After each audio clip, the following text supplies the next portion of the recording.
கிறிஸ்துவுக்குள் நாம் யார்? கிறிஸ்துவுக்குள் நாம் யார்?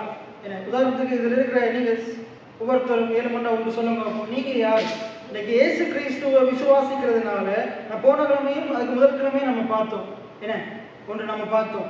நீங்க சொல்லுங்க, அதையும் நீங்க சொல்லுங்க. யாருக்கு ஒன்று சொல்லுங்க. நீங்க யார்? இன்னைக்கு கிறிஸ்துவுக்குள்ள நீங்க யார்? நீங்க சுவிகார. நாங்க யாரு? சுவிகார புத்திரர்கள். இன்னொன்று சொல்லுங்க. நம்ம நீதிமான்களா இருக்கிறோம். வேற விசுவாசத்துக்கு உட்பட்டவர்களா இருக்கிறோம். விசுவாச மார்க்கத்தாரா இருக்கிறோம். வேற மன்னிக்கப்பட்டவங்களா இருக்கிறோம்.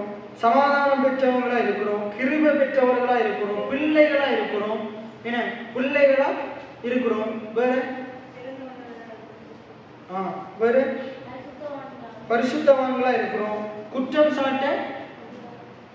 சாட்ட படாதவர்களா இருக்கிறோம். கண்டிக்க படாதவர்களா இருக்கிறோம். வேற எப்படி போட்டிருக்குது? இன்னைக்கு நம்ம சத்துருக்களா இருக்கிறோமா? அந்நியரா இருக்கிறோமா? பரதேசிகளா இருக்கிறோமா? இல்ல, தேவனுடைய ராஜ்யத்தினுடைய புத்திரர்களா இருக்கிறோம். இப்படி சொல்லிட்டே போகலாம். ரைட், இப்படி சொல்லிட்டே போகலாம். இது மிக முக்கியம். இதை நீங்க அறிஞ்சிருக்கிறது மிக முக்கியம். அதன்படி நீங்க அறிக்கை செய்கிறது மிக முக்கியம். ரைட், இந்த இடத்துல ஒரு காரியம் இருக்குது. நாங்க யாராம்? நாங்க அவருடைய சந்ததியா இருக்கிறோம். எத்தனை பேர் ஆமென் சொல்றீங்க? அங்க பாருங்க, ஒரு சந்ததி அவரை சேவிக்கும் தலைமுறை தலைமுறையாக ஆண்டவருடைய சந்ததி எனப்படும். எத்தனை பேர் ஆமென் சொல்றீங்க? அது இந்த சங்கீதம் 22ஆம் அதிகாரம் என்ன அதிகாரம்னா இயேசுவினுடைய பாடுகளை குறித்து சொல்லுகிற சங்கீதம். இயேசு கிறிஸ்துவினுடைய சிலுவை பாடுகளை குறித்து சொல்லுகிற சங்கீதம். அதுல 1ஆம் வசனத்தை பார்த்தீங்கன்னா, என் தேவனே ஏன் என்னை கைவிட்டீர்? அதாவது இயேசு கல்வாரி சிலுவையில ஒரு வார்த்தையை சொன்னார்னு நமக்கு தெரியும். அதுல அவர் பேசின 4வது வார்த்தை தான் என்னது? என் தேவனே ஏன் என்னை கைவிட்டீர். எங்க வச்சு சொன்னாரு? கல்வாரி சிலுவையில. நம்முடைய பாவம், சாபம், அக்கிரமங்களை அவர் அந்த கல்வாரி சிலுவையில சுமந்து கொண்ட போது அவர் சொன்ன ஒரு காரியம் தான் என்னது? என் தேவனே ஏன் என்னை. இன்னைக்கு உங்களுக்கு எனக்கும் தெரியுமா இல்லை? ஏன் ஆண்டவரே இயேசுவை கைவிட்டாரு? என்னை உங்களையும் சேர்த்து கொள்ளும்படியாக. எத்தனை பேர் ஆமென் சொல்றீங்க? நம்மளை ஏற்றுக்கொள்ளும்படியாக, நம்மளை அவருடைய சந்ததியாக்கும்படியாக, என்ன அப்படின்னா சொல்றீங்க? ஆண்டவர் எங்களை உண்டாக்கும் போது எப்படி உண்டாக்கினாரு? அவருடைய சாயலாக, அவருடைய ரூபத்தின்படிதான் உண்டாக்கினாரு. அப்ப நம்ம அவருடைய சந்ததி தானே. அப்ப இயேசு திருப்பி நம்ம அவருடைய சந்ததி ஆக்கணும்டா. ஆக்கணும்.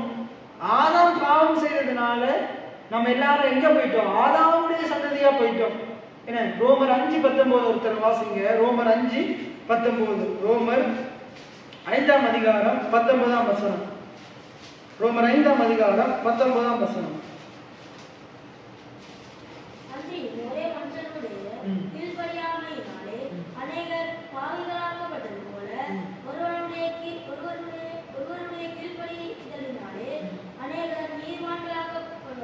அங்க என்ன சொல்றது பாருங்க. ஒருத்தருடைய கீழ்ப்படியாமையினாலே அநேகர் எப்படி ஆக்கப்பட்டார்களாம்? பாவிகளாக்கப்பட்டார்கள். அவங்க பாவி இல்ல, பாவிகளாக்கப்பட்டார்கள். எதனால? ஆதாம் கீழ்ப்படியாததுனால எல்லாரும் பாவிகளாக்கப்பட்டார்கள். ஆனா ஒருத்தருடைய கீழ்ப்படிதலினாலே, யார் அந்த ஒருத்தர்? இயேசு கிறிஸ்துவினுடைய கீழ்ப்படிதலினாலே எல்லா ஜனங்களும் நீதிமான்களாக்க. எத்தனை பேர் ஆமென் சொல்றீங்க? நாங்க எப்படி பாவிகளா இருந்தோம்? பாவிகளாக்கப்பட்டோம். ஆதாமினுடைய கீழ்ப்படியாமையினால நாங்க எல்லாரும் பாவிகளா தான் பிறந்தோம். அதான் தாவீது சொல்றார், என் தாய் என்னை பாவத்தில் கற்பம் தரித்தாள். நான் வளர்ந்து நான் பாவம் பொய் சொன்ன போது இல்லை, நான் திருடின போது இல்லை, நான் தவறு செய்கிற போது நான் பாவி அல்ல. எப்ப நான் பாவி? தாயின் கருவில பிறக்கும் போதே பாவி. அப்ப இயேசுவும் தாயின் கருவில தானே பிறந்தாரு. அவர் மட்டும் ஏன் பாவியா பிறக்கலண்டா? அவர் ஒரு ஆணினுடைய துணை இல்லாம பிறந்தார். எத்தனை பேர் ஆமென் சொல்றீங்க? ஆணுடைய துணை இல்லாம பிறந்தார். அதனாலதான் அவர் என்ன செய்யல? தீட்டுப்படல. அவருக்குள்ள பாவம் வரல. பாவம் எப்படி கடத்தப்படுது? ஆதாமுடைய சந்ததி ஒவ்வொன்றுக்கும் என்ன வருது? ஆதாமுக்குள்ள இருக்கிற பாவம் காயின் ஆபேலுக்குள்ளே இருக்குது. என்ன, இவ காயின் ஆபேலை கொண்டதால காயின் மட்டும் பாவி இல்லை, ஆபேலும் ஓமா இல்லையா? ஆபேலும் பாவி தான். அப்ப ஆபேல் பாவியா இருக்க கடவுள் எப்படி ஆபேலுடைய காணிக்கை அங்கீகரிப்பாரு? அந்த பாவத்துக்குரிய கிரயமாகிய இரத்தத்தை ஆபேல் என்ன செய்தாரு? ஆண்டுடைய சமூகத்துல கொண்டு வந்து வைத்தார். அதான் பைபிள் என்ன சொல்றது? இரத்தம் சிந்துதல் இல்லாமல் மன்னிப்பு கிடையாது. ஆபேலுடைய பலியில் என்ன இருக்குது? காணிக்கையில் என்ன இருக்குது? ரத்தம் இருக்குது. ஆட்டுக்கடாவினுடைய ரத்தம் இருக்குது. கிறிஸ்துவுக்கு நிலநாட்டமான அந்த ரத்தம் இருக்குது. அந்த ரத்தத்தின் மூலமா அவர் ஏற்றுக்கொண்டார். இன்றைக்கும் அவருடைய ரத்தத்தினால நாங்கள் கழுவப்பட்டிருக்கிறபடினால நம்முடைய பலிகளை, நம்முடைய துதிய, நம்முடைய சோஸ்திர பலியை நாங்கள் ஆண்டவருக்கு செலுத்துற எல்லாவற்றையும் ஆண்டவர் அங்கீகரிப்பார். எத்தனை பேர் ஆமேன்னு சொல்றீங்க? காயினை போல அவர் அங்கீகரிக்காம இருக்க போறது கிடையாது. இயேசுவின் ரத்தம் நமக்கு இருக்கிறதுனால, அவருடைய ரத்தத்தினால நாங்கள் கழுவப்பட்டதுனால நம்முடைய எல்லாவற்றையும் அவர் அங்கீகரிப்பார். நம்முடைய காணிக்கையை அங்கீகரிப்பார். எத்தனை பேர் ஆமேன்னு சொல்றீங்க? சரி, அப்ப இங்க என்ன சொல்றது பாருங்க. ஆதாமினுடைய கீழ்ப்படியாமை. என்னது கீழ்ப்படியாமை? போன கிழமை ஞாயிற்றுக்கிழமை நான் சொன்னேன். என்ன எது பாவம்? பாவம் என்னது? நியாயப்பிரமாணத்தை மீறுவதே, ஆண்டவருடைய வார்த்தையை மீறுவது பாவம். என்ன ஓய்வு நாளை பரிசுத்தமாய் ஆசரிக்க நினைப்பாயாக அப்படின்னா என்ன செய்யணும்? ஓய்வு நாள் கர்த்தருடையது. ஏன்னா அப்ப ஓய்வு நாளை கடவுளுக்கு தான் கொடுக்கும். என்ன தசம பாகம் கர்த்தருடையது. அப்ப தசம பாகத்தை கடவுளுக்கு தான் கொடுக்கும். அதே போல நிறைய கட்டளைகள் இருக்குது. தகப்பனையும் தாயையும் கனம் பண்ணுவாயாக. அப்ப என்ன செய்யணும்? அதை கனம் பண்ணணும். என்ன ஒன்றான நெய்தவனாய் உண்மை அவரை என்ன செய்யணும்? அவரை விசுவாசிக்கணும். அவரை தவிர வேற விக்கிரகங்களையோ, வேற தெய்வங்களையோ, பணத்தையோ, பொருளையோ, வீடையோ, ஆஸ்தியையோ, வாகனத்தையோ, அப்பா அம்மாவையோ என்ன செய்யக்கூடாது? வணங்க கூடாது, கும்பிட கூடாது. விளங்குதா? அப்ப அவரை தவிர வேறு தெய்வங்கள் உண்டாயிருக்க கூடாது. விளங்குது? அப்ப அந்த கட்டளைகள் என்ன சொல்லுது? அப்ப அந்த கட்டளைகள் அந்த காரியங்களை சொல்லுது. அப்ப இதுக்கு விரோதமா நாங்கள் செய்யும் போது அதுதான் என்னது? பாவம். இந்த வேத புத்தகம் சொல்றதுக்கு மாறாக நம்ம ஒரு காரியத்தை செய்வோமா இருந்தா அது என்னது? அது என்னது? பாவம். சரி, ரைட். அப்ப பாருங்க என்ன போட்டிருக்குது? ஆதாமுடைய கீழ்ப்படியாமையினாலே என்ன வந்துச்சான்? எல்லாரும், அவன் மட்டும் பாவியாகல, எல்லோரும் பாவிகளாக்கப்பட்டார்கள். அப்ப இயேசு ஆதாமுடைய சந்ததியில பிறக்கல. இயேசு எப்படி பிறந்தாரு? அவர் பாவமற்றவரா பிறந்தார். ஆணின் துணை இல்லாம பிறந்தார்.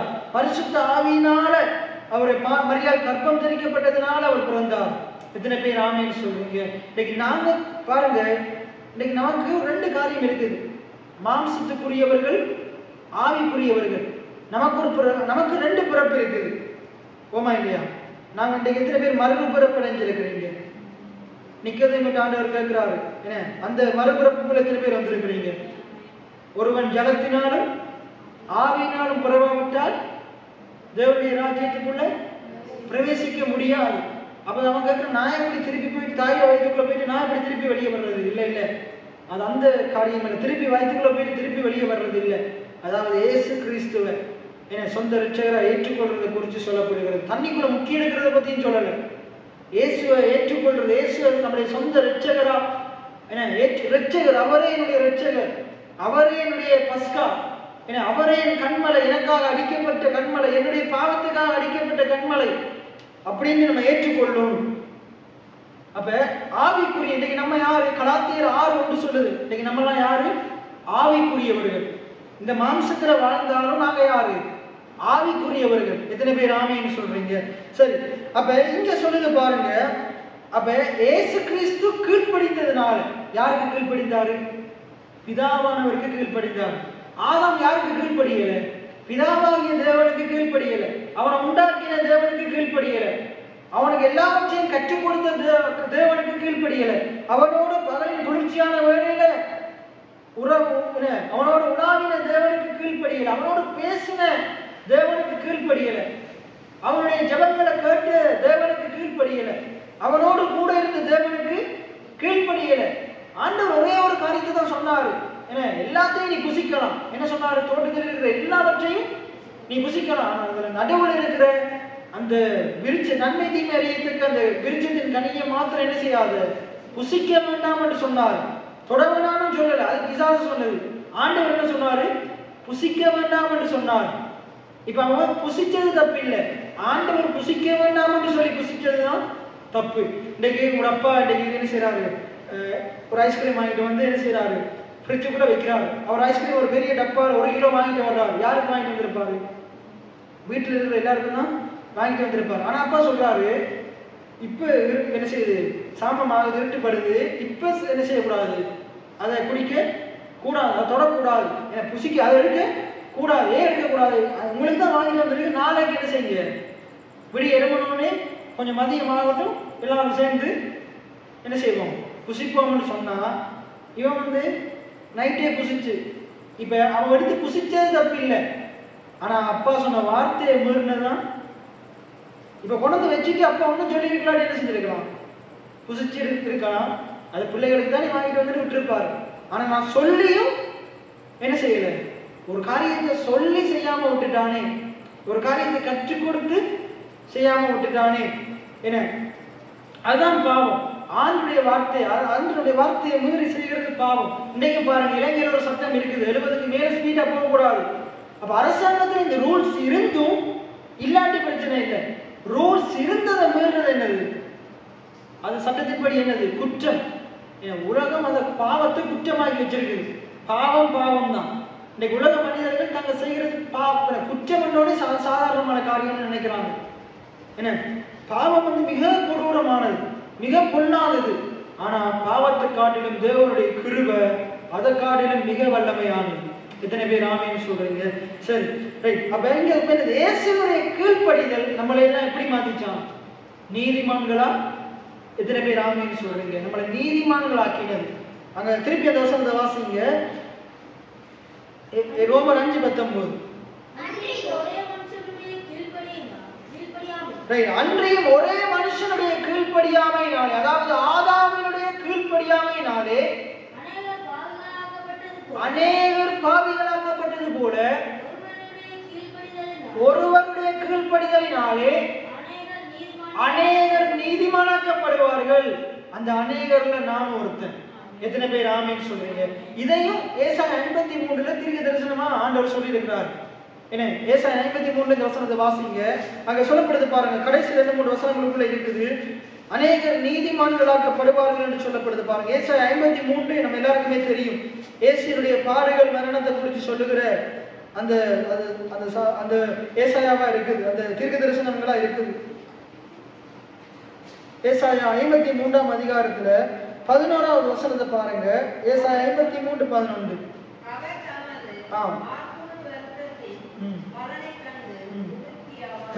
இயேசு கிறிஸ்து கல்வாரி சிலுவையில் என்ன நடந்துச்சான், அவருடைய ஆத்மா வருத்தம் அடைந்தது. அந்த ஆத்மா வருத்தம் அடைகிறத கண்டு அவர் என்ன செய்தாரா, பலனை கண்டு அந்த அவருடைய ஆத்மா வருத்தப்படுகிறதுனால, அவர் அங்க பாடுபடுகிறதுனால, இயேசு அங்க கஷ்டப்படுறதுனால, பாடுபடுறதுனால, ரத்தம் சிந்தறதுனால அவருக்கு ஒரு காரியம் நிச்சயம் இருக்குதான், நான் இந்த கஷ்டத்தை நான் படுறதுக்கு ஒரு பலன் உண்டு. எத்தனை பேர் ஆமேன்னு சொல்றீங்க? நான் இவ்வளவு பிரயாசப்படுறேனே, அதுக்கு ஒரு பலன் உண்டு. இன்னைக்கு நம்ம ஒரு வேலை, நீங்க எல்லாரும் வேலை செய்கிற ஆட்கள் இருப்பீங்களா இருந்தா, உங்களுடைய வேலை வந்து எவ்வளவு கஷ்டமா இருக்கலாம், ஏன்னா உங்களுடைய வேலை எவ்வளவு கஷ்டமா இருக்கலாம், ஆனா நீங்க அந்த கஷ்டப்பட்டு பிரயாசப்படுறதுக்குரிய கூலி என்ன, அந்த பலன், அந்த கூலி பலன் மூலமாக உங்களுடைய வீட்டுல நீங்க செலுத்தும் போது உண்டாகிற அந்த சந்தோஷம் என்ன, அங்க இருக்கிற குறைவுல இருந்து நீங்க வெளியே வர்றீங்க. அன்னைக்கு நீங்க கஷ்டப்பட்டு உழைக்கிறத நீங்க அந்த காசை கொண்டு போகும்போது, வர்ற வருமானத்தை பலனை நீங்க வீட்டை கொண்டு போகும்போது, வெறும் அந்த காசை நினைச்சு மட்டும் சந்தோஷப்படல, அதன் மூலமா நம்முடைய எத்தனையோ தேவைகள் சந்திக்கப்படுது. எத்தனை பேர் ஆமேன்னு சொல்றீங்க? எத்தனையோ பிரச்சனைகள் தீருது. அதே போல இன்னும் நிறைய காரியம், அதை நம்ம ஆண்டவருக்கு அதுல ஒரு பகுதி எடுத்து கொடுக்கும் போது அது ஊழியத்துக்கு பிரயோஜனமா இருக்கு. எத்தனை பேர் இதெல்லாம் நினைச்சு எத்தனை பேர் சந்தோஷப்படுறீங்க? அப்ப இவ்வளவு பலன் நமக்கு உண்டாகுது. இந்த பலனுக்காக நம்ம என்ன செய்யறோம்? இந்த பலனுக்காகவே நான் செய்ய போறேன், பிரயாசப்பட போறேன், கஷ்டப்பட போறேன், என்ன பாடுபட்டு உழைக்க போகிறேன். அப்ப இயேசுவும் இப்படித்தான். நம்ம இன்னைக்கு இந்த பணத்துக்காக, இந்த மக்களுடைய சந்தோஷத்துக்காக, இந்த ஊழியத்தை கட்டி எழுப்புறதுக்காக, நம்முடைய பிள்ளைகளோட தேவைகள், நம்முடைய கடன் பிரச்சனைகள் சந்திக்கப்படுறதுக்காக நாங்க என்ன செய்கிறோம்? கஷ்டப்பட்டு உழைக்கிறோம். என்ன, கஷ்டப்பட்டு உழைக்கிறோம். என்ன, அப்ப இது நம்ம உழைக்கிறோம். ஆனா நமக்கு ஒரு சந்தோஷம் நிச்சயம் இருக்குது, ஒரு நிச்சயம் இருக்குது. அது மூலமா ஒரு சந்தோஷம் வருது. என்ன நிச்சயம்? இன்னைக்கு நான் இப்ப கஷ்டப்பட்டாலும் எனக்கு ஒரு பலன் உண்டு. என்ன, ஆனா நம்முடைய கஷ்டத்தை பார்க்கிறோம் இயேசு இந்த உலகத்துல எந்த மனிதனும் எந்த நபரும் யாருமே கண்டிடாத அப்படிப்பட்ட ஒரு வேதனையை, ஒரு நொறுக்குதலை இயேசு கல்வாரி சிலுவையில நமக்காக என்ன செய்தார்? அவர் சுமந்து கொண்டார். ஆனா அதனையும் அவர் என்ன செய்தாராம்? எதிர்காலத்துல நடக்க போகிற வரப்போகிற பலனை கண்டு அவர் என்ன செய்தாராம்? சொல்லப்படுது பாருங்க, அவர் தமது ஆத்ம வருத்தத்தின் பலனை கண்டு என்ன செய்தாராம்? கண்டு திருப்தியாவார். அவர் அந்த திருப்தியாவார். அதை என்ன செய்ய கண்டு என்ன செய்வாரு? கண்டு அதன் மூலமா என்ன நடக்க போகுதுன்றது அவர் கல்வாரி சிலுவையிலே பார்க்கிறார். அவர் கல்வாரி சிலுவையிலே என்னத்தை பார்க்கிறாரு? நீங்களும் நாம் அவருடைய இரத்தத்தினால கழுவப்பட்டு பாவிகளாகிய, அந்நியராகிய, சத்துருக்களாகிய, தேவனுடைய காணியாட்சிக்கு புறம்பானவர்களாகிய நாங்க அந்த இரத்தத்தை பற்றி விசுவாசத்தின் மூலமாக தேவனோடு ஒப்புரவாகிறத அவர் பார்க்கிறார். தேவனோடு சமாதானம் கொடுக்கிறது அவர் பார்க்கிறாராம். எத்தனை பேர் ஆமீன் சொல்றீங்க? அவருடைய இரத்தத்தின் மூலமா நமக்கும் தேவனுக்கும் இடையில சமாதானம் உண்டாகுது, நமக்கும் தேவனுக்கும் இடையில ஐக்கியம் உண்டாகுது. ஏன்னா நாங்க தேவனோட ஒப்புரவு ஆகணும். எத்தனை பேர் ஆமீன் சொல்றீங்க? நாங்க நீதிமான்கள் ஆக்கப்படுறோம், நாங்க குற்றம் சாட்டப்படாதவர்கள் ஆக்கப்படுறோம், கண்டிக்கப்படாதவர்கள் ஆக்கப்படுறோம், நாங்க பரிசுத்தமாக்கப்படுறோம். அதை கல்வாரி சிலுவையிலேயே இயேசு கண்டுட்டார். எத்தனை பேர் ஆமீன் சொல்றீங்க? எத்தனை பேர் ஆமீன் சொல்றீங்க? இன்னைக்கு நமக்கு சம்பளம் வர்றதுக்கு முன்னுக்கே அந்த சம்பளத்தை நாங்க என்ன செய்ய போறோம்ன்றத யோசிக்கிறீங்களா இல்லையா? இந்த காசு கையில வந்தோடனே நான் முதலாவது அதை கட்டணும், இதை கட்டணும், இங்க போகணும், அங்க போகணும், அதை வாங்கணும், இதை வாங்கணும். எத்தனை பேர் ஆமீன் சொல்றீங்க? அதே போலதான் கல்வாரி சிலுவையிலேயே அவர் இது எல்லாத்தையும் பார்த்துட்டார். அவர் இது எல்லாத்தையும் ஒரு கிறிஸ்தவன் தரிசித்து நடக்கிறவன் அல்ல, விசுவாசித்து நடக்கிறவனா இருக்கிறான். எல்லாம் வந்த பிறகு விசுவாசிக்கிறது இல்லை, எல்லாம் வர முன்னுக்கே வரும் என்று விசுவாசிக்கிறது தான். நம்புறதா என்னது? விசுவாசமானது கண்ட பிறகு நம்புறதுன்னு பைபிள் சொல்லல. நம்பப்படுகிறவைகளில் என்ன? நம்பப்படுகிறவைகளின் உறுதி, உறுதி, உறுதியா நம்புறது. நிச்சயம் நடக்கும், நிச்சயம் நடக்கும். சுற்றி உள்ள கண்கள், என் கண்கள் மட்டுமல்ல, சுற்றி உள்ள கண்கள் பார்க்கும். எத்தனை பேர் ஆமீன் சொல்றீங்க? சரி, ஆத்ம வருத்தத்தின் பலனை கண்டு திருப்தி ஆவார். என் தாசனாகிய நீதிபரர் யாரா? இயேசு யாரா? அவர் தேவனுடைய தாசன், தேவனுடைய தாசனாகிய இயேசு கிறிஸ்து. அவர் நீதிபரரா இருக்கிறார். இயேசு எப்படிப்பட்டவர்?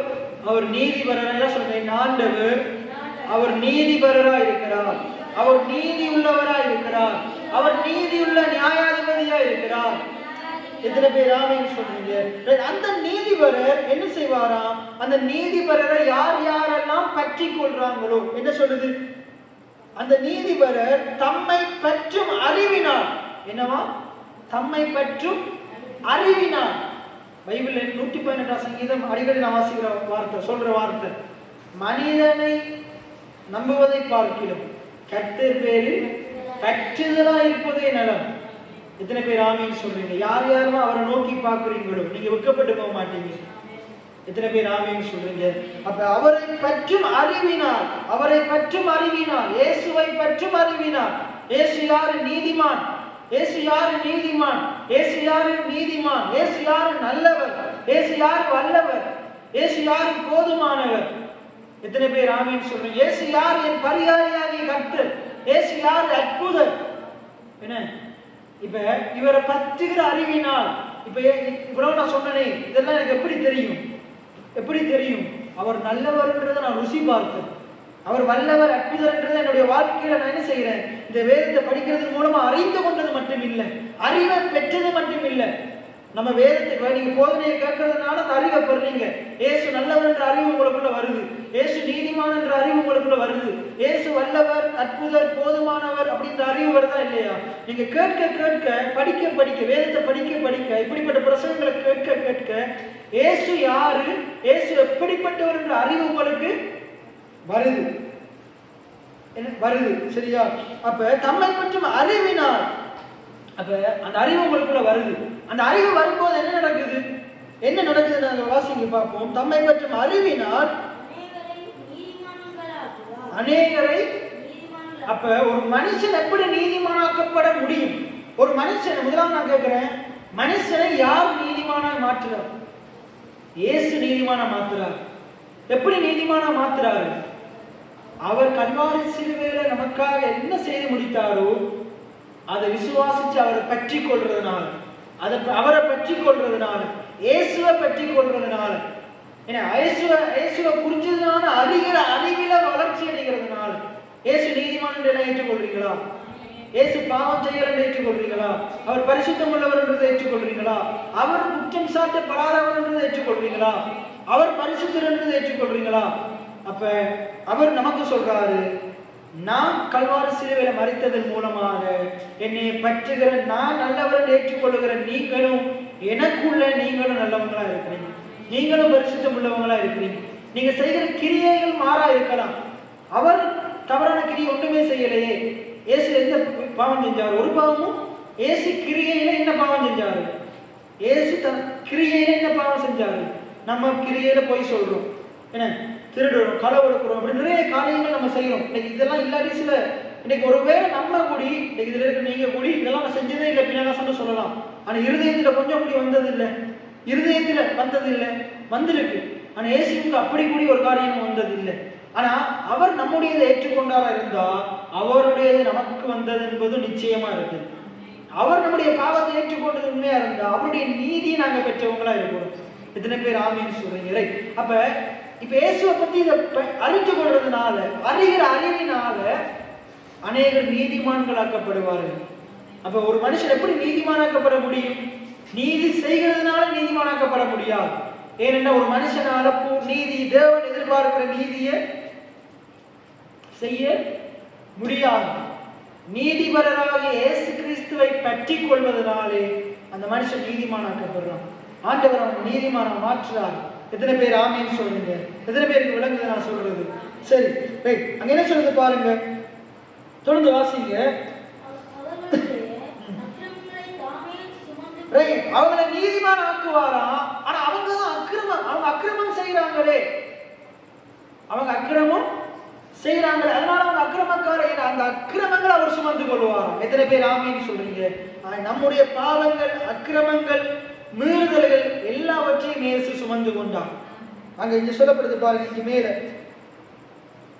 அவர் நம்முடைய 5வது வசனம், நம்முடைய மீறுதல்கள் நிமித்தம். 4வது வசனம் சொல்றது, மெய்யாகவே அவர் நம்முடைய பாடுகளை ஏற்றுக்கொண்டு. என்ன சொல்லுங்க? மெய்யாகவே இயேசு என்னுடைய பாவங்களை ஏற்றுக்கொண்டு என்னுடைய துக்கங்களை சுமந்தார். என்னுடைய துக்கங்களை சுமந்தார். நாமோ தேவனால் அடிபட்டு பாதிக்கப்பட்டு சிறுமைப்பட்டவர் என்று எண்ணினோம். மனுஷன் என்ன நினைச்சானா? அவர் தேவன் தான் அவர் அடிச்சுட்டாரு, அவரை வாதிச்சுட்டாரு, அவரை சிறுமைப்படுத்திட்டாரு. இல்ல இல்ல, அவரை சிறுமைப்படுத்தல. நம்ம செஞ்சதுக்காக நம் நிமித்தம் அவரே தமிழ் ஒப்பு கொடுத்தார். வாதிக்கப்படுறதுக்கு ஒப்பு கொடுத்தார், சிறுமைப்படுறதுக்கு ஒப்பு கொடுத்தார், தண்டிக்கப்படுறதுக்கு ஒப்பு கொடுத்தார், மரணத்தை சுமந்து தீர்க்கிறதுக்கு அவரே ஒப்பு கொடுத்தார். யார் நிமித்தம்? நம் நிமித்தமாக, எங்களுடைய மீறுதல்களுக்காக, எங்களுடைய அக்கிரமங்களுக்காக. அங்க 5வது வசனம் சொல்றது, எங்களுடைய மீறுதல்கள் நிமித்தம். எல்லாம் சொல்லுங்க, என்னுடைய மீறுதல்கள் நிமித்தம் இயேசு காயப்பட்டு, என்னுடைய அக்கிரமங்கள் நிமித்தம் இயேசு நொறுக்கப்பட்டார். எனக்கும் பிதாவுக்கும் சமாதானத்தை உண்டு பண்ண தம் மீது மரண தண்டனையை ஏற்றுக்கொண்டார். அதான் ஆக்கினை. தம் மீது மரண தண்டனையை ஏற்றுக்கொண்டார். அந்த அவருடைய தழும்புகளால் நாங்கள் குணமாகும். எத்தனை பேர் ஆமீன்னு சொல்றீங்க? ரைட். அப்ப நம்ம எல்லாம் எப்படி இருந்தோமா? ஆடுகளை போல வழி தப்பி திரிந்து அவனவன் தன் சுய வழியிலே போனோம். ஆனால் கர்த்தரோ நம் எல்லாருடைய அக்கிரமத்தையும் அந்த அக்கிரமம் செய்யாத இயேசுவின் மேல வைத்தார். எத்தனை பேர் ஆமீன்னு சொல்றீங்க? சரி. அப்ப இங்க என்ன சொல்லுது? அவர்களுடைய அக்கிரமத்தை தாமே சுமந்து கொண்டார். என்னுடைய உங்களுடைய அக்கிரமத்தை இயேசு அவரே சுமந்து கொண்டார். அவர் சுமந்து கொண்டார். அவர் தம்முடைய ஆத்துமாவை மரணத்தில் ஊற்றி, இயேசு என்ன செய்யறாரு? தன்னுடைய ஆத்துமாவை மரணத்துக்கு ஒப்பு கொடுத்தார், சாகரத்துக்கு ஒப்பு கொடுத்தார். ஏனென்றால் நம்முடைய ஆத்மா மீட்படையணும் என்று, நாங்க மீட்கப்படணும் என்று, நாங்க விடுதலை அடையணும் என்று, நாங்க பாவத்திலிருந்து வெளியே வரணும் என்று. இத்தனை பேர் ஆமீன்னு சொல்றீங்க? அவர் தம்முடைய ஆத்மாவை மரணத்தில் ஊற்றி அக்கிரமக்காரரில் ஒருவனாக எண்ணப்பட்டு, அக்கிரமக்காரரில் ஒருவனாக எண்ணப்பட்டு, அவர் அக்கிரமக்காரர் அல்ல, ஆனா நம்முடைய அக்கிரமத்தின் நிமித்தம் அக்கிரமக்காரரை போல ஆகல அக்கிரமக்காரராக எண்ணப்பட்டார். என்ன செய்யப்பட்டார்? எண்ணப்பட்டு அதுக்கு அடுத்த வசனத்தை எல்லாம் சேர்ந்து வாசிங்க. அநேகருடைய பாவத்தை எல்லாம் சொல்லுங்க. அநேகருடைய பாவத்தை நாமே சுமந்து என்ன செய்தாராம்? அவரே சுமந்தார். என்ன? அவரே சுமந்தார். அவரே சுமந்து அக்கிரமக்காரருக்காக வேண்டிக் கொண்டது நிமித்தம் அநேகரை அவருக்கு பங்காக கொடுப்பேன். அநேகரை அவருக்கு பங்காக கொடுப்பேன். பலவான்களை அவர் நமக்கு கொள்ளையாக பங்கிட்டு. அப்ப என்ன செய்தாராம்? அநேகருடைய பாவத்தை அவரே சுமந்தார். எத்தனை பேர் ஆமென் சொல்றீங்க? என்னுடைய பாவத்தை இயேசு சுமந்தார். என்னுடைய அக்கிரமத்தை இயேசு சுமந்தார். என்னுடைய மீறுதலை இயேசு சுமந்தார். எத்தனை பேர் ஆமென் சொல்றீங்க? நம்ம மேல வர வேண்டிய ஆக்கினை தீர்ப்பு இயேசு சுமந்தார். இயேசு இந்த அறிவு தான் நம்மளை எப்படி மாத்துது? இயேசு சுமந்து கொண்டாரு, நான் சுமக்க தேவையில்லை. ஃபாதர் பாடுறார், இயேசு சுமந்து கொண்டாரு, நான் சுமக்க தேவையில்லை. நான் அவருடைய திறம்புல நான் குணமான, இயேசு காயப்பட்டாரே, நான் குணமானன்னு பாடுறார். எத்தனை பேர் ஆமென் சொல்றீங்க? இந்த அறிவினாலதான் நாங்க யாரு? நீதிமான்களா இருக்கிறோம். அப்ப பைபிள் என்ன சொல்லுது? ஜனங்கள் பாவம் செய்வதனாலே சிறைப்பட்டு போகிறார்கள். அப்படியே சொல்லுது. என் ஜனங்கள் அறிவில்லாமல் சங்காரம் ஆகிறார்கள், அறியாமையினாலே சிறைப்பட்டு போகிறார்கள். விளங்குதா? யாரும் இயேசுவை குறிச்சு அறிவு இல்லை. நீதிமானாக இயேசுவை குறிச்சு அறிவு இல்லை.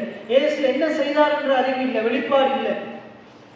அப்ப தேவன் அறிகிற அறிவினால நிலவும் போது, தேவன் அறியும் போது நம்ம இருக்கிற எல்லா காரியத்திலிருந்து விடுதலை பெற முடியும், வெளியே வர முடியும். எத்தனை பேர் ஆமென் சொல்றீங்க? அப்ப நாம நீதிமான்களாக்கப்பட்டிருக்கிறோம் என்றது ஒவ்வொரு ஜனங்களும் அறிய வேண்டிய சத்தியமா இருக்குது. ஒவ்வொருவரும் அறிய வேண்டிய சுவிசேஷமா இருக்குது. ஒவ்வொருத்தரும் அறிஞ்சு கொள்ளும். நான் உங்களுக்கு சொல்றேன், நீங்க நீதிமான்களாக்கப்பட்டிருக்கிறீங்க. நீங்க இன்னைக்கு ஒருவர் கிரியையில பாவம் செய்து கொண்டிருக்கலாம். நீங்க முதலாவது விசுவாசிங்க, நான் நீதிமானா இருக்கிறேன், நான் நீதிமான், நான் பாவம் செய்யக்கூடாது. இத்தனை பேர் ஆமென் சொல்றீங்க? நான் நீதிமானா இருக்கிறேன். இன்றைக்கு அதுக்கு உதாரணம் ஒரு காரியத்தை நம்ம அடிக்கடி நான் சொல்லி இருக்கிறேன். என்ன? ஒரு மாமரம் பழத்தை கொடுக்கிறதுனால மாமரமா? அது மாமரமா இருக்கிறதுனால கனிகளை கொடுக்குது. விளங்குதா? நாங்க நீதி செய்கிறதுனால நீதிமான அல்ல, நாங்க நீதிமான இருக்கிறபடினால நாங்க நீதி செய்கிறவர்களா இருக்கிறோம். எத்தனை பேர் ஆமென் சொல்றீங்க? சரி, இப்ப நம்ம ரோமருக்கு வருவோம். ரோமர் 5:19 அந்த வசனத்தை திருப்பி ஒரு வாசிங்க.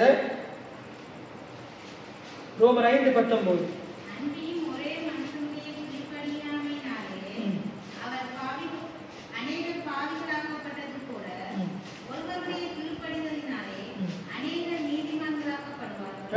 அப்ப ஒருவருடைய கீழ்ப்படிதல், யார்? இயேசுனுடைய கீழ்ப்படிதலினாலே நானும் நீங்களும் நீதிமானாக்கப்பட்டவர்களா இருக்கிறோம். இப்ப அந்த இயேசுவை விசுவாசிக்கிறதுனால, இயேசு நம்ம நீதிமானாக்கப்படும்படியாக அவர் தம் மீது என்ன செய்தார்? பாவத்தை, அக்கிரமத்தை, மீறுதலை ஏற்றுக்கொண்டார்ன்றதை நாங்க அறிந்து கொண்டு விசுவாசிக்கிறதுனால நாங்க நீதிமான்களா இருக்கிறோம் என்ற சத்தியம் நமக்கு விளங்குது. அதே ரோமர் 5ஆம் அதிகாரத்துல நீங்க பாருங்க, 7ஆம் வசனத்தை பாருங்க. 7வது வசனத்தை 7-8 வாசிங்க.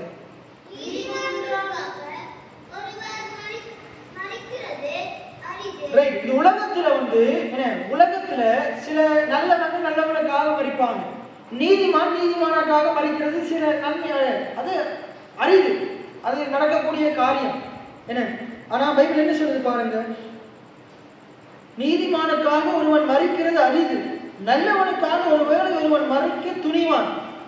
ஆனால் இயேசு என்ன செய்தாரா? வாசிங்க. அப்ப நம்ம எப்படி இருந்தோம்? ஒரு நாள் எப்படி இருந்தோம்? அந்நியரா இருந்தோம், சத்துருக்களா இருந்தோம், தேவனுடைய காணியாட்சிக்கு புறம்பானவர்களா இருந்தோம். என்ன? அதே போல நாங்க பாவிகளா இருந்தோம், அது உண்மை.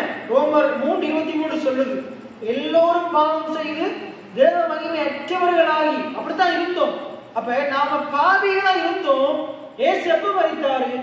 நாங்க பாவிகளா இருக்கும் போது. எத்தனை பேர் ஆமென் சொல்றீங்க? நாம் பாவிகளா இருக்கையில் கிறிஸ்து நமக்காக மரித்ததினாலே தேவன் நம்மேல் வைத்த தமது அன்பை விளங்க பண்ணுகிறார். எது விளங்குது? கல்வாரி சிலுவையில் என்ன விளங்குது? அவருடைய அன்பு விளங்குது. இயேசு நமக்காக பாடுபட்டு அடிக்கப்பட்டு மரணத்தை ஏற்றுக்கொண்டது நிமித்தம் எதை வெளிப்படுத்துறாரு? பிதா நம்ம மேல கொண்ட அன்பை வெளிப்படுத்துறாரு. பிதா என்ன செய்யறாரு? நமக்காக நம்மளை அவரோடு ஏற்றுக்கொள்ளும்படியாக தன்னுடைய சொந்த குமாரனே கொடுக்கிறார்.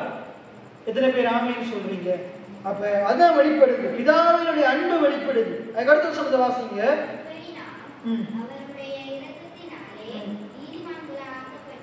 இப்படித்தான் நாங்க நீதிமானாக்கப்பட்டோம். எப்படி? பிதாவினுடைய அன்பின் மூலமாக குமாரன் என்ன செய்தாரு? அவரை ஒப்பு கொடுத்தார். யாருக்காக? பாவிகளாகிய நமக்காக மரிக்கிறதுக்கு தம்மையே ஒப்பு கொடுத்தார்.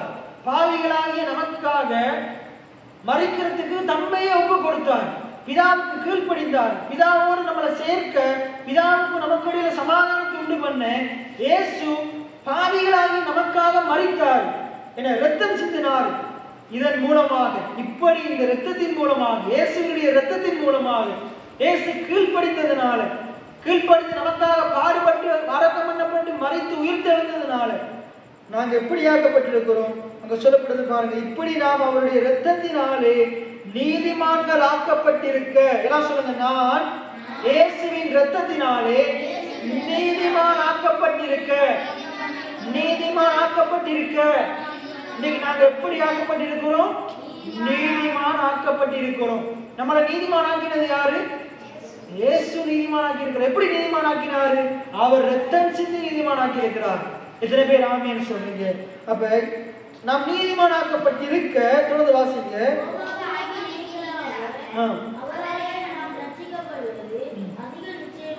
அப்ப அவர் நம்மளை என்ன செய்வார்? எப்படி நீதிமான் ஆக்கினாரோ அப்படி அவர் நம்மளை ரட்சிப்பார். கோபாக்கினைக்கு விடுவிப்பார். ஆக்கினை தீர்ப்புக்கு விடுவிப்பார். நியாய தீர்ப்பு நாளில் அவருடைய ரத்தம் நமக்காக என்ன செய்யும்? நம்மளை அந்த ரத்தம் பாதுகாக்கும். இன்றைக்கும் அந்த ரத்தம் நமக்காக பரிந்து பேசுது. இன்றைக்கும் இயேசு நமக்காக பரிந்து பேசுறான். போயிட்டு பிதாட்டு சொல்லல, இவனுக்காக நான் ரத்தம் செஞ்சேன்னா போன ஞாயிற்றுக்கிழமை போயிட்டு திருவிழம் எடுத்துட்டு இந்த ஞாயிற்றுக்கிழமை என்ன அக்கிரமம் செய்யறான் பாருங்க ஆண்டவரே, அப்படியே இங்கிருந்து ஒரு அக்கினி அனுப்புங்கன்னு அவர் சொல்லுவாரா? இங்க இருக்கிற சில பாஸ்டர்கள் சொல்லுவாங்க, சில விசுவாசிகள் சொல்லுவாங்க, சில மூப்பர்கள் சொல்லுவாங்க. ஆண்டவர் இயேசு ஒரு நாள் அப்படி சொல்ல மாட்டார். அவருடைய இரத்தம் நமக்காக பரிந்து பேசுது. ஆண்டவர் அக்கினி இறக்குங்க அப்படின்னு சொல்லவே மாட்டார், பரிந்து பேசுது. அவ என்ன சொல்லுது? ரத்தம் சிந்து. இப்படியாக அந்த ரத்தம் நம்மளை நீதிமானாக்கி இருக்க, நாங்கள் அந்த ரத்தத்தின் மூலமாக நீதிமானாக்கப்பட்டிருக்க, கோபாக்கினைக்கு நீங்களாகுவது, அவராலே நீங்களாகுவது அது நிச்சயமாமே என்று சொல்லுது. எத்தனை பேர் விசுவாசிக்கிறீங்க? என்னை நீதிமானாக்கின என் இயேசு அவர் கோபாக்கினை நாளில் இருந்து என்னை விடுவிப்பார், கோபாக்கினைக்கு என்னை தப்புவிப்பார். எத்தனை பேர் ஆமேன்னு சொல்றீங்க? சரி, அதுக்கடுத்த சொல்றத பாருங்க.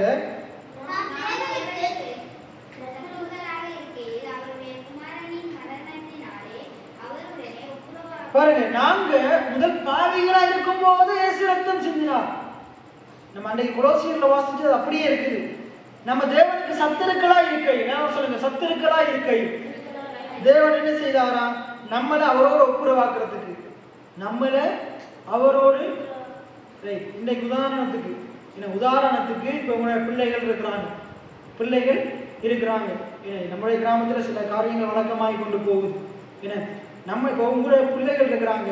நீங்க உங்களோட பிள்ளைக்கு ஒரு ஆண் பிள்ளையா இருக்கும், ஒரு பெண் பிள்ளையா இருக்குமா இருந்தா, ஒரு நீங்க திருமண வாழ்க்கைக்கு ஒரு ஆணை தேடும் போது தவறான தொழில் செய்கிறவன், தவறான பழக்க வழக்கம் உள்ளவன், இப்படிப்பட்டவனை நீங்க என்ன செய்வீங்க? தெரிந்து எடுப்பீங்களா?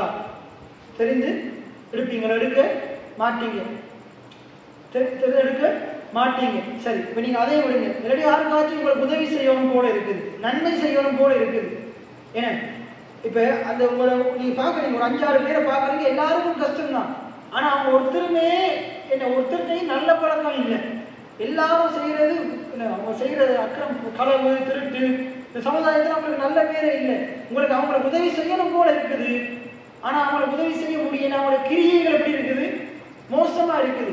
அப்படிப்பட்டவங்களுக்காக நீங்க எதையாச்சும் இழப்பீங்களா? கொடுக்கறதுக்கு முற்படுவீங்களா? முற்பட மாட்டீங்க. ஆனா அப்படித்தான், அதை விட மோசமானவர்களா தான் நாங்க இருந்தோம். நாங்க சத்துருக்களா இருந்தோம்.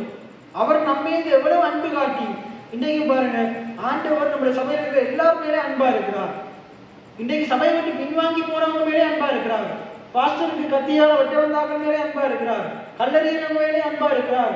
என்னையும் பாஸ்டரையும் குறை சொல்றவங்க மேலேயும் தேவன் அன்பா இருக்கிறார். எத்தனை பேர் ஆமீன் சொல்றீங்க? தேவன் எல்லார் மேலேயும் அன்பா இருக்கிறார். தேவன் இங்க இருக்கிற எல்லார் மேலேயும் அன்பா இருக்கிறார். அன்பா இருக்கிறார். உங்களை பயக்கிறவங்க மேலேயும் தேவன் அன்பா இருக்கிறார். உங்க மேலே அன்பா இருக்கிறார். எத்தனை பேர் ஆமீன் சொல்றீங்க? ரைட். ஆனா அவர் அன்பா இருந்தும் நம்ம எல்லாரும் எப்படி இருக்கிறோமா? தேவனுக்கு எப்படி இருந்தோமா? இன்னைக்கு நம்ம சத்துருக்களா இல்ல. ஒரு நாள் எப்படி இருந்தோம்? சத்துருக்களா இருந்தோம். நாங்க அப்படி சத்துருக்களா இருக்கும் போதுதான் தேவன் நமக்காக அவருடைய குமாரனை ஒப்பு கொடுத்தார். நம்மளை எதுக்காக ஒப்பு கொடுத்தாரு? சத்துருக்களா இருக்க நம்மளை அவரோடு சேர்த்து கொள்ளும்படியாக, அவரோடு ஒப்புரவாக்கும்படியாக. எத்தனை பேர் ஆமீன் சொல்றீங்க? அங்க சொல்லப்படுது பாருங்க, நாம் சத்துருக்களா இருக்கையில் அவருடைய குமாரனின் மரணத்தினாலே அவரோடு ஒப்புரவாக்கப்பட்டோமானால். எதனால் ஒப்புரவாக்கப்பட்டோம்? இயேசு கல்வாரி சிலுவையில நம்முடைய மரணத்தை ஏற்றுக்கொண்டதுனால, இயேசு கல்வாரி சிலுவையில மரணத்தை ஏற்றுக்கொண்டதுனால நாங்க பிதாவோடு ஒப்புரவாக்கப்பட்டோம். நாங்க பிதாவோடு ஒப்புரவாக்கப்பட்டோம். தேவனுக்கு சத்துருக்களா இருந்த நான் பிதாவோடு ஒப்புரவாக்கப்பட்டேன். எனக்கும் பிதாவுக்கும் இடையில சமாதானம் உண்டானது. நடுவுல இருந்த பாவம் என்ன செய்தது? நீங்கினது. அதை இயேசு ஏற்றுக்கொண்டார். என்னைய பிதாவோடு ஒப்புரவாக்கினார். எனக்கும் பிதாவுக்கும் இடையில சமாதானத்தை உண்டு பண்ணினார். எத்தனை பேர் ஆமீன் சொல்றீங்க? எனக்கும் பிதாவுக்கும் ஆண்டவருக்கும் இடையில சமாதானம் உண்டாயிருப்பதற்கு காரணம் இயேசு கிறிஸ்து. அதனாலதான் ஏசாயால சொல்லப்படுது சமாதான காரணம். எத்தனை பேர் ஆமீன் சொல்றீங்க? எனக்கும் பிதாவுக்கும் இடையில சமாதானம் உண்டானதுக்கு ஒரே காரணம் இயேசு கிறிஸ்து, அவருடைய மரணம். எத்தனை பேர் ஆமீன் சொல்றீங்க? அவருடைய மரணத்தினாலே என்ன செய்தாராம்? பிதாவோடு நம்மளை ஒப்புரவாக்கி இருக்கிறார். அப்ப அங்க சொல்லப்படுது பாருங்க, அவருடனே ஒப்புரவாக்கப்பட்டோமானால், எல்லாம் சொல்லுங்க, பிதாவுடனே இயேசுவின் மரணத்தின் மூலமாக நான் ஒப்புரவாக்கப்பட்டேனானால் நான் அவரோட கூட அவருடைய ஜீவனாலே ரட்சிக்கப்படுவது அதிக நிச்சயமாமே.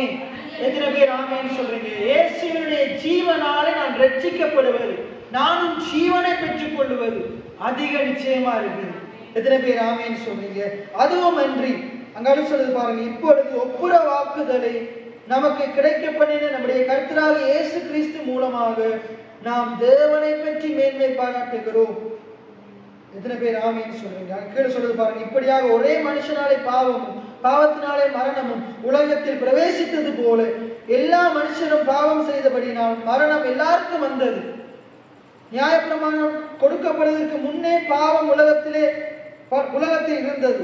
நியாயப்பிரமாணம் இல்லாதிருந்தால் பாவம் எண்ணப்பட்டிருக்காது. என்ற பாவம் இதுதான் பாவம் என்று தெரிஞ்சிருக்காது. ஆனால் நியாயப்பிரமாணம் வந்ததன் மூலமாக இது பாவம் என்றது என்ன செய்யப்படுது? சுட்டி காட்டப்படுது. ரைட். அதுக்கடுத்து பாருங்க, அப்படி இருந்து மரணமானது ஆதாம் முதல் மோசே வரைக்கும் ஆதாமின் மீறுதலுக்கு ஒப்பாய் பாவம் செய்யாதவர்களே மாண்டு கொண்டது. என்ன செய்ய? பாவம் செய்யாதாக்கும் பாவிதான். எதனால பாவி? ஆதாமர சந்ததியில பிறந்ததுனால பாவி ஆண்டு கொண்டது. அந்த ஆதாம் பின்பு வந்தவருக்கு முன்னடையாளமானவன். ஆனாலும் மீறுதலின் பலன் கிருபை வரத்தின் பலனுக்கு ஒப்பானதல்ல. அதான் நான் முதல் சொன்னேன், நம் பாவத்தை காட்டிலும் கிருபை பெரியது. எத்தனை பேர் ஆமீன் சொல்றீங்க?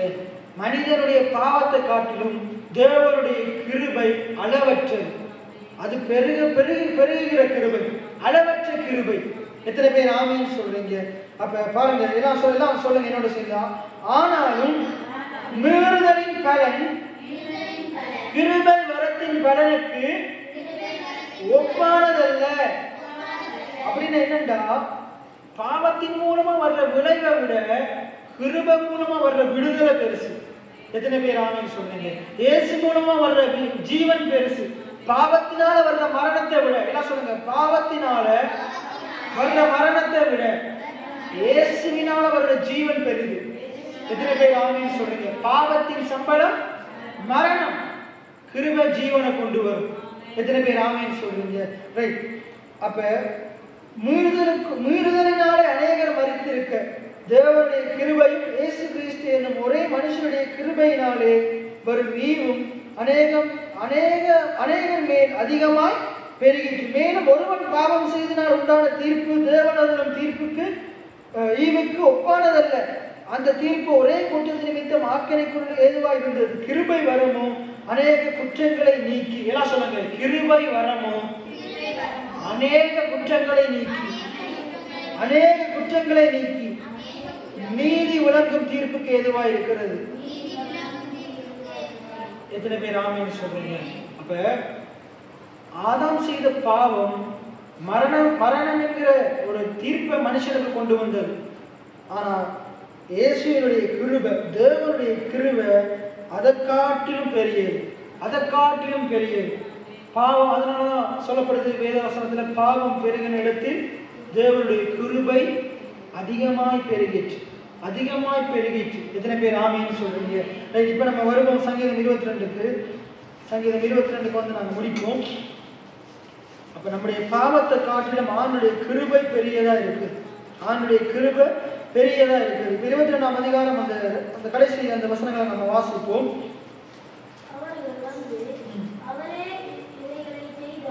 29 கடைசி வசனம். ஒருவன் தன் ஆத்மா அழியாதபடிக்கு அதை காக்க கூடாதே, ஒரு சந்ததி அவரை சேவிக்கும், தலைமுறையாக ஆண்டவருடைய சந்ததி எனப்படும். யார்? எது அந்த சந்ததி? நாங்க தான். அவருடைய இரத்தத்தை பற்றுகிற அந்த அறிவினால, விசுவாசத்தினால நீதிமான்களாக்கப்பட்ட நாங்க தான் ஆண்டவருடைய சந்ததி. ஆண்டவர் நீதிமானா இருந்தா அவருடைய சந்ததியும் நீதிமான் தான். இன்னைக்கு நிறைய பேர் அடிமை என்று சொல்லிக் கொண்டிருக்கிறாங்க. அடிமை இல்லை, நாங்க பிள்ளைகளா இருக்கிறோம். ஆதாமுடைய பிள்ளைகள் பாவிகளா இருந்தா இயேசுவினுடைய பிள்ளைகள், ஆதாம் யாரு? பாவி. ஆதாமுடைய பிள்ளைகள் பாவி. இயேசு யாரு? நீதிமான், நீதிபரர். இயேசுவினுடைய பிள்ளைகள் எத்தனை பேர் ஆமென் சொல்றீங்க? நாங்க நீதிமான்களா இருக்கிறோம், நாங்க பரிசுத்தவான்களா இருக்கிறோம். ஏன்னா நாங்க இயேசுவின் பிள்ளை. எத்தனை பேர் ஆமென் சொல்றீங்க? ரைட். அப்ப என்ன சொல்றது? ஒரு சந்ததி அவரை சேவிக்கும், தலைமுறையாக அது ஆண்டவருடைய சந்ததி எனப்படும். நாங்க யாரு? ஆண்டவருடைய ஜனம், ஆண்டவருடைய சந்ததி. அவர்கள் வந்து அவரே இவைகளை செய்தார் என்று பிறக்க போகிற ஜனங்களுக்கு அவருடைய நீதியை அறிவிப்பார்கள். இன்னைக்கு நான் தான் செஞ்சு கொண்டிருக்கிறேன். எதை அறிவிச்சு கொண்டிருக்கிறேன்? தேவனுடைய நீதி அறிவிக்கிறேன். தேவன் உங்களுக்காக நீதி செய்திருக்கிறார். நீங்க நீதி செய்ய தேவையில்லை. நீங்க நீதி செஞ்சாதான் நீங்க நீதிமான்கள் அல்ல. அங்க வேதம் தெளிவா சொல்லுது. அந்த வசனத்தை 30 வசனத்தை பாருங்க. யாரா? அந்த ஆண்டவருடைய சந்ததி. ஆண்டவருடைய சந்ததி என்ன சொல்லணும்? நீங்கெல்லாம் யாரு? நீங்களும் நானும் யாரு? ஆண்டவருடைய சந்ததி. என்ன சொல்லுங்க? தேவனுடைய சந்ததி. யாரு? தேவனுடைய சந்ததி. மாம்சத்தின்படி நான் பாஸ்டர் ஜேக்கப்புடைய சந்ததியா இருக்கலாம். ஆனா ஆவிக்குரிய ரீதியில நான் தேவனுடைய சந்ததி. நீங்க மாம்சத்தின்படி உங்களுடைய அப்பா அம்மா அப்படி இருக்கலாம். ஆனா ஆவியின்படி, அங்க பவுல் சொல்றாரு, மாம்சத்தின்படி. அங்க எங்க பார்த்தோம் நம்ம? கொலோசியர், ரோமர் 1ஆம் அதிகாரம். டக்குன்னு எடுப்போம். ரோமர் 1ஆம் அதிகாரம் 1ஆம் வசனம்.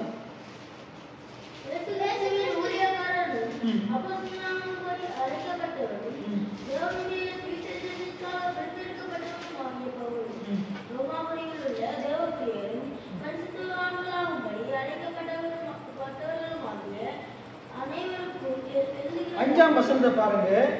இயேசுவை குறித்து சொல்லுது. இயேசு மாம்சத்தின்படி, இயேசுவை பார்ப்போம். இயேசு மாம்சத்தின்படி யாரு? தாவீதின் சந்ததியில் பிறந்தவர். இயேசு மாம்சப்படி எதுல பிறந்தாரு?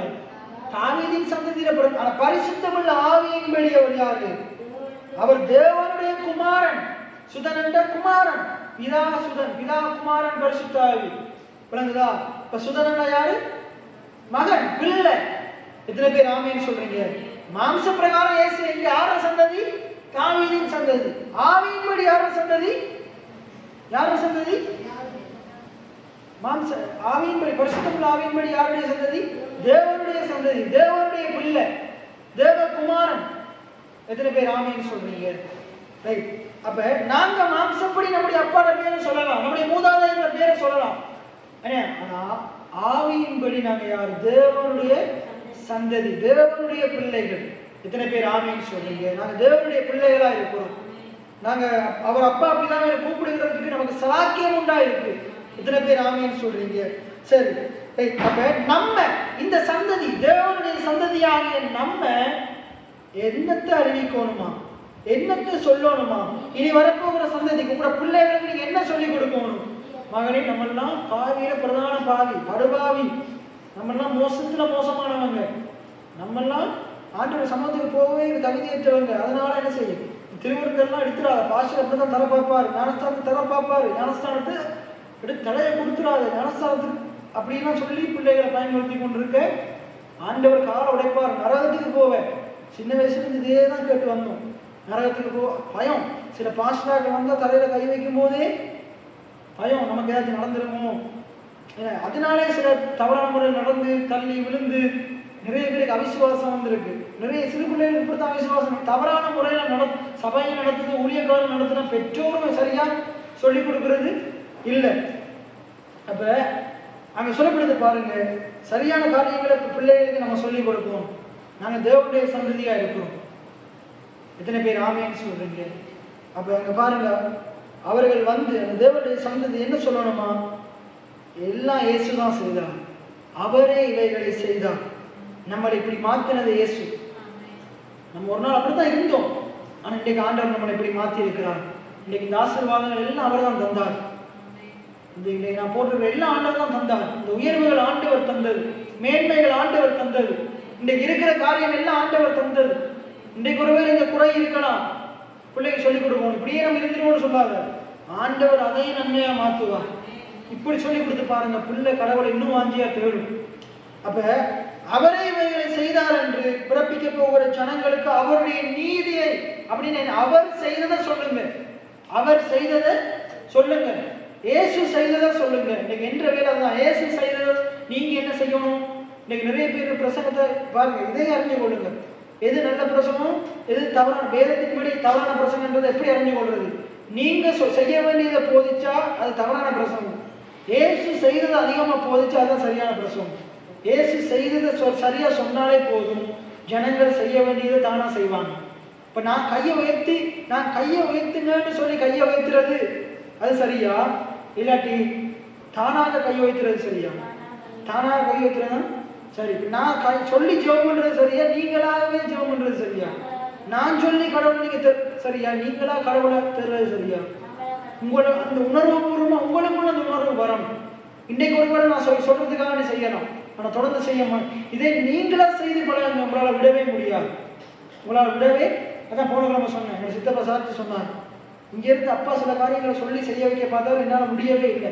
அங்க போய் அவர் என்ன ஒன்றுமே சொல்லலை, அவர் செய்தாரு, அதை பார்த்து நான் செய்ய வலிக்கிட்டேன், வாழ்க்கை மாறிச்சு. போன கிழமை அதான் சொன்னேன், நம்ம சொல்றதன் மூலமா பிள்ளைகள் அன்படி நடக்கிறத விட நம்ம செய்கிறத பார்த்து அவங்க என்ன செய்வாங்க? அவங்க அதை செய்வாங்க இல்லைங்களா? இன்னைக்கு ஒருவேளை ஒரு பிள்ளைகள் போனுக்கோ டிவிக்கோ ஒரு தவறான நண்பர்களுக்கோ அடிமை, அதுக்குள்ள சிக்கி தவிச்சு கொண்டு அடிமைப்பட்டு இருக்கலாம். ஏன்னா உங்களுடைய அவனை குத்தி மாற்ற முடியாது. அவனை அப்படி நீ குத்தினீங்களா இருந்தா உங்களை விட்டு இன்னும் தள்ளி தான் போவான். அவனை எப்படி மாற்ற முடியுமாட்டா? உங்களுடைய செயல்களை கண்டு அவன் மாறுவான். நீங்க ஒரு வித்தியாசமா நடங்க, நீங்க சரியான வகையில நடங்க, அவனை பார்க்கும்படிக்கு அந்த காரியங்களை செய்யுங்க, நல்ல காரியங்களை செய்யுங்க, ஞானமா செய்து பாருங்க. உங்களை பார்த்து பார்த்து பார்த்து பார்த்து அவன் தானாவே மாறுவான். தானாவே மாறுவான். சில காரியங்களை அன்போடு சொல்லுங்க, அதுக்காண்டி சொல்லாமலே இருக்காதீங்க. போயிட்டு என்ன செய்யுங்க, அன்பான முறையில நல்ல முறையில கையோடைப்பேன் காலோடைப்பேன்னு சொல்லாட்டி புறம முறியும்லாம் சொல்லாம சரியான அன்பான முறையில என்ன செய்யுங்க, சொல்லி பாருங்க. இந்த பிள்ளை கேட்கும், பெரிய ஒரு மாற்றம் வரும். எத்தனை பேர் ஆமைன்னு சொல்றீங்க? ரைட். அப்ப என்னத்தை சொல்லணும்? நாங்க ஆண்டுடைய சந்ததியா இருக்கிறோம். இப்படி எங்களை மாத்தினது ஆண்டவர் தான், இயேசு கிறிஸ்து தான். உன்னை அப்படி மாற்றுவார். ஆண்டவர் உன்னுடைய தொழில் ஆசீர்வதிப்பார், உன்னுடைய படிப்பு ஆசீர்வதிப்பார். பிள்ளையை பார்த்து மொக்கொண்டா மொக்காதான் போகும். ஏன்னா அந்த தோமஸ் அல்வா எடிசனை பார்த்து அவங்க அம்மாவும் சொல்லி ரிப்போர்ட்ல அவங்க டீச்சர் எழுதி கொடுத்துட்டாங்க, இவன் மொக்கு, இவனை கொண்டு நேராது, இவன் உருப்பட போறது கிடையாது. அதே இவன் அம்மா ஆமைன்னு போட்டு அதே சொல்லியிருந்தா பிள்ளை இப்படி கூட பெரிய விஞ்ஞானியா வந்திருக்காரு, பல்பு வந்திருக்காரு. அவன் அவன் அவன் மூலமா இந்த காரியம் நடந்திருக்காது. ஆனா இன்னைக்கு இந்த இடத்துல அவனை குறிச்சு பேசணுமா இருந்தா அந்த தாயார் அவனுக்கு என்னத்தை சொல்லி கொடுத்துருக்காங்க? டீச்சர் சொன்னதை சொல்லல. அவருக்கு என்ன சொன்னாங்க தெரியுமா? உனக்கு படிப்பிக்கிற அளவுக்கு உனக்கு டீச்சருக்கு அறிவு இல்லையாண்டா அப்படின்னு சொல்லிட்டு சரியான ஆலோசனையை கொடுத்துருக்குறாங்க. பிள்ளை இன்னைக்கு என்ன செஞ்சு உலகத்துக்கு ஆசீர்வாதமா இருந்திருக்கு. இன்னைக்கு அதே போல பிள்ளையை ஆசீர்வதிங்க, கடவுள் உயர்த்துவார். அப்படி நாங்கள் அனைவரும் இழந்து நின்றவர்களாக ஆண்டவருடைய கிருபை தான் இதெல்லாம் செய்தது. ஆண்டவர் தம்முடைய நீதியை விளங்க பண்ணி இருக்கிறார். அவருடைய நீதி, அவருடைய கிருபையை பற்றி பார்த்தோம். அவர் செய்தார், எல்லாம் அவர்தான் செய்தது. தரிசனம் நீர் தந்தது, உயர்வுகள் நீர் தந்தது, செல்வமும் நீர் தந்தது, மேன்மைகள் நீர் தந்தது. எங்கள் வாழ்வின் மேன்மையெல்லாம் உங்களுக்கே தருகிறேன். எங்கள் வாழ்வின் மேன்மையெல்லாம் உங்களுக்கே தருகிறேன். எங்கள் ஆராதனை உமக்கே, எங்கள் வாழ்நாளெல்லாம் உமக்கே, எங்கள் ஆராதனை உமக்கே, எங்கள் வாழ்நாளெல்லாம் உமக்கே. நல்ல ஆண்டவரே, அருமையான மாலை வேளைக்காய் நன்றி செலுத்துகிறோம். உடைய பிள்ளைகளாக நாங்கள் சிறிது நேரம் ஜெபிக்க, உம்மை பாட, துதிக்க, அப்பா விண்ணப்பங்களை ஏறெடுக்க, உடைய வார்த்தைகளை கேட்க தந்த மாபெரும் சலாக்கியத்துக்காய் நன்றி. உடைய நீதி, உடைய கிருபை, உம்முடைய செயல்களை குறித்து பார்த்தோம் சுவாமி. ஆண்டவரே, நாங்கள் எப்படி நீதிமானாக்கப்பட்டோம், எப்படி பாவிகளாக்கப்பட்டோம், எப்படி இயேசு எங்களை தேவன் எங்களை இயேசு கிறிஸ்து மூலமாய் நீதிமானாய் மாற்றினீர்கள் என்பதை குறித்து திட்டமும் தெளிவுமாக வேத வசனத்தின் மூலமாக எங்களுக்கு கற்றுக் கொடுத்ததற்காய் நன்றி. ஆண்டவரே, அதை நாங்கள் நம்முடைய பிள்ளைகளுக்கு சொல்லிக் கொடுக்க, ஆண்டவரே, எங்களுடைய கிரியை அல்ல, எங்களுடைய ஜெபத்தை பற்றி அல்ல, நாங்கள் செய்த காரியங்களை பற்றி அல்ல, இயேசு எங்களுக்காக என்ன செய்தார், அவருடைய நீதி என்ன, அவருடைய கிருபை என்ன, இதை நாங்கள் நம்முடைய எதிர்கால சந்ததிக்கு நானும் இந்த இடத்துல ஒவ்வொருவரும் கற்றுக் கொடுக்க இந்த பிள்ளைகளுடைய மனக்கண்களை திறந்து கொடுத்ததற்காக நன்றி. ஆண்டவர், இந்த பிரசங்கத்தை இந்த பிள்ளைகள் கவனமாய் கேட்டது போல இதை கவனமாய் நினைவில் வைத்து எதிர்கால சந்ததிக்கு சொல்லிக் கொடுப்பார்களாக. அந்த ஆசீர்வாதங்கள் ஆண்டவர் இவர்கள் மேலும் இவர்கள் சந்ததி மேலும் பலிப்பதாக சுவாமி. இன்றைக்கு எங்களோடு பேசின தேவக்காய் நன்றி. எங்களை தாழ்த்தி உம்மை உயர்த்தி ஆண்டவராக இயேசுவின் நாமத்தினால் ஜெபம் ஏறெடுக்கிறேன் நல்ல பிதாவே. என் ஆத்துமாவே கர்த்தரை ஸ்தோத்திரி, என் முழு உள்ளமே கர்த்தருடைய பரிசுத்த நாமத்தை ஸ்தோத்திரி. என் ஆத்துமாவே கர்த்தரை ஸ்தோத்திரி, கர்த்தர் செய்த சகல உபகாரங்களை மறவாதே. ஆமென். கர்த்தர் உங்களை ஆசீர்வதிப்பாராக.